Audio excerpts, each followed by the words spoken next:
أعوذ بالله من الشيطان الرجيم. بسم الله الرحمن الرحيم.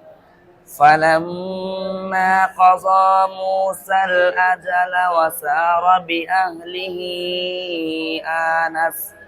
آنس من جانب الطور نارا قال لأهلهم كثوا إني آنست نارا لعلي آتيكم منها بخبر أو جذوة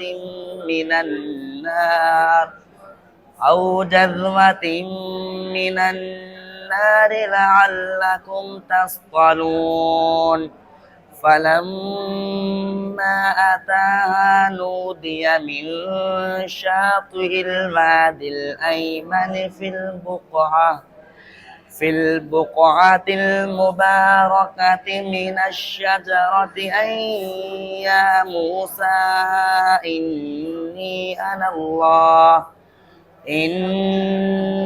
أنا الله رب العالمين وأن ألق عصاك.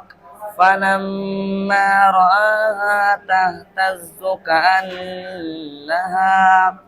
كأنها جان ولا مدبرا ولم يعقب.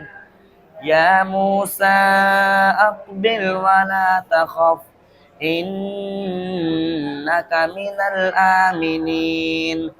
اسلك يدك في جيبك تخرج بيضاء من غير سوء واضمم إليك جناحك من الرهب فذلك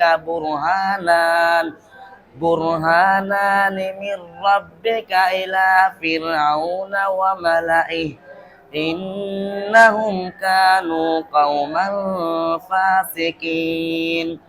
قال رب إني قتلت منهم نفسا فأخاف أن يقتلون وأخي هارون هو أفصح مني لسانا فأرسله معي يرد أن يصدقني إني أخاف أن يكذبون. صدق الله العظيم.